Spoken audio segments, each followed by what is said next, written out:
Honnêtement, je voulais attendre minuit pour faire le débrief de ce mercato parce que hier soir, on a reçu des bonnes nouvelles, comme quoi Skriniar allait arriver, Ziyech allait arriver. D'ailleurs, il est arrivé, mais Skriniar surtout parce que l'atout défensif qu'on attendait depuis très longtemps, on pensait qu'il allait arriver parce que c'était la zone où le Paris Saint-Germain était le plus faible défensivement. Avec l'arrivée de Skriniar, on pensait peut-être que ça aurait pu changer beaucoup de choses. Et on parlait même d'un troisième joueur qui pourrait arriver potentiellement. En tout cas, ça c'était hier soir. Donc là, cet après-midi, on a attendu. Je voulais faire la vidéo à minuit, mais à quoi bon? À quoi bon, l'incompétence? Une fois que tu l'as à vie. Très clairement, tu l'as à vie. Surtout quand tu travailles dans deux clubs différents.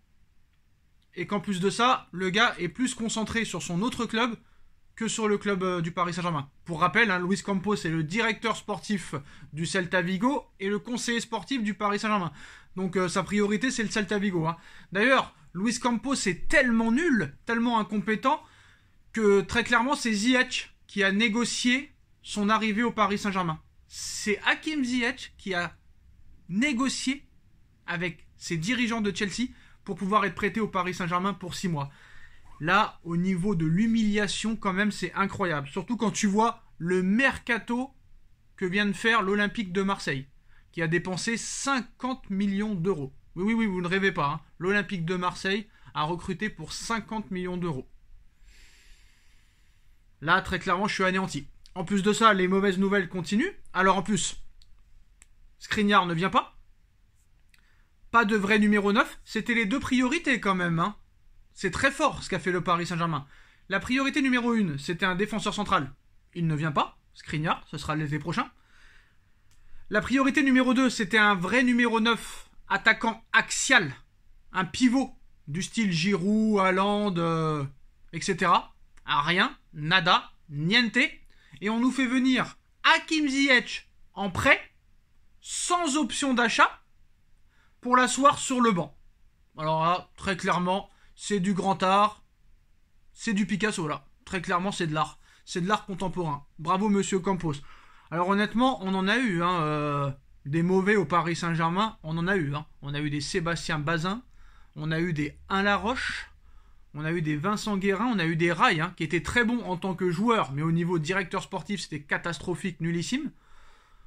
On a eu des Leonardo, des Olivier Létang. Je pensais que personne n'allait jamais faire pire que Patrick Kluivert lors de la saison 2016-2017, mais Campos a réussi à faire l'impossible. Comme Galtier est en train de faire l'impossible, en étant plus nul que Pochettino. Et Campos, je pense que là, très clairement, tu es le plus mauvais directeur sportif de l'histoire du football. Parce que très clairement, sur Skriniar, il n'a jamais été dans la capacité de négocier avec l'Inter pour le faire venir. Il a été en échec l'été dernier. À la fin du mercato, l'été dernier, c'était Nasser Al-Khelaifi, le président, qui avait pris les choses en main, sans vraiment de succès, parce qu'il n'est pas venu. Cet hiver, c'est pareil, c'est Campos qui a commencé les grandes manœuvres, c'est Nasser qui a été en Italie pour négocier avec l'Inter. Et à l'arrivée, pas d'arrivée. Bon, quand même, l'Inter fait une grosse erreur. L'Inter s'assoit quand même sur 15 millions d'euros et vont le laisser partir gratuit l'été prochain, très clairement. Donc ça, c'est marrant. Ça, c'est très très marrant. Et en plus de ça, le comble du comble, c'est que Hakim Ziyech arrive en prêt payant. Ce n'est même pas un prêt gratuit. Ça veut dire que même les prêts, le PSG les paye. C'est quand même incroyable. L'autre mauvaise nouvelle, c'est Ismaël Garbi qui quitte le Paris Saint-Germain pour Nice en prêt sans option d'achat jusqu'en fin de saison. Donc pas d'option d'achat, pas d'option d'achat dans le prêt d'Ismaël Garbi à Nice, mais Ismaël Garbi dans la rotation, il aurait pu réellement servir, très clairement. Bravo encore une fois Monsieur Campos. Keylor Navas qui s'en va aussi. Keylor Navas qui a été le meilleur gardien du monde, je pense, entre 2019 et 2021. On l'a jeté comme une grosse merde, sans explication, très clairement, sans argument.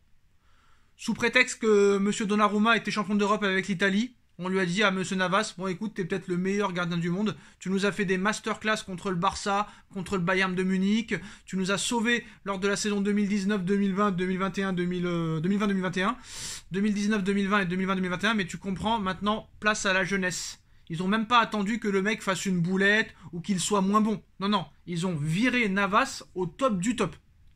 Et maintenant, ils le dégagent. Donc très clairement, le PSG n'a même plus de gardien numéro 2, parce qu'ils sont pas au niveau, très clairement. Donc là, on n'a plus de gardien, on n'a pas de milieu, on n'a pas de défense. Ça s'annonce très beau, hein. Les 2 matchs contre Marseille en février au Vélodrome, les 2 matchs contre le Bayern et le match contre Lille et Monaco. Franchement, je pense qu'on va rigoler, hein. On va bien rire, parce que là, très clairement, j'annonce 5 défaites. Voilà, j'annonce que ça va être une humiliation. À moins que d'ici minuit, il se passe quelque chose, mais il se passera rien. C'est pour ça que je fais la vidéo avant, très clairement. Donc Skriniar ne viendra pas. Keylor Navas à Nottingham Forest, bah ça va être fait. Ismaël Garbi qui quitte le Paris Saint-Germain pour Nice.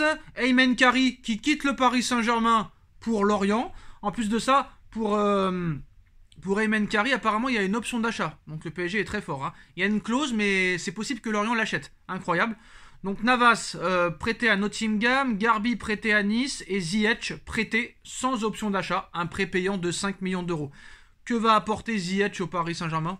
Alors là, franchement, à part changer de système, bon, c'est sûr que le mec va courir, va venir défendre, il a un bon pied gauche, mais c'est pas Ziyech qui va changer toute l'équipe. À un moment donné, il faut en être conscient, hein. Il faut en être conscient, hein. Le seul qui est content de l'arrivée de Ziyech, pour le moment, c'est Hakimi. C'est le seul qui est content, très clairement.